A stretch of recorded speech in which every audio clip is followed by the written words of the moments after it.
Nakakaintriga ang mga bagong karakter na bibigyang buhay ng rumored couple na sina Kim Chiu at Paolo Abilino para sa bago nilang proyekto.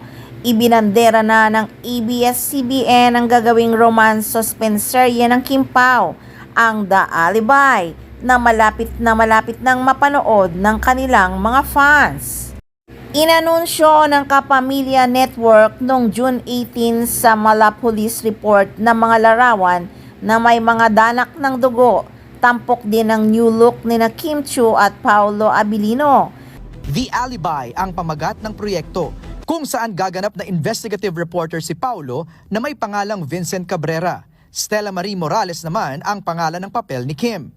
Kapansin-pansin din ang short hair ni Kim at ibang hairstyle din ni Paulo. Makikita si Kim na may maikling buhok, makapal ang lipstick at nakasuot ng sexy na damit, habang bad boy look naman ang aurahan ni Paulo. Nagkagulo ang mga Kim Pao fans nang mag-announce ang ABS-CBN Studios ng tungkol sa new serye ni na Kim Chiu at Paolo Abilino. Nakakaintriga nga raw ang mga karakter na bibigyang buhay ni na Kim at Paolo para sa pagbibidahan nilang romance suspense serye na The Alibi ng ABS-CBN na malapit na ngang mapanood. Ang The Alibi ay ang kasunod na proyekto ni na Kim at Paolo pagkatapos ng kanilang matagumpay na seryeng Linlang at ang Philippine adaptation ng What's Wrong with Secretary Kim.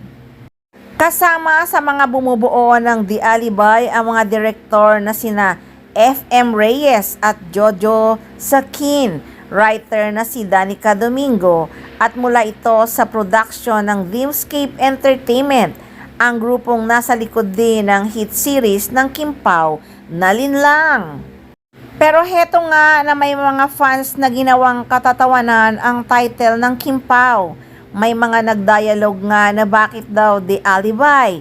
Baka marami na naman daw alibay sina Kim at Paolo kapag inuusisa kung bakit hindi pa sila umaamin na magjowa. Well, tama nga rin ang mga pani. Nako, alam mo naman ang mga fans, talaga namang nakikiliti ang mga utak nila. Kaya talagang naisip nila, bakit nga ba The Alibi? Puro alibay naman kasi talaga ang Kim Pao. Hindi pa talaga umaamin kung sila na nga talaga.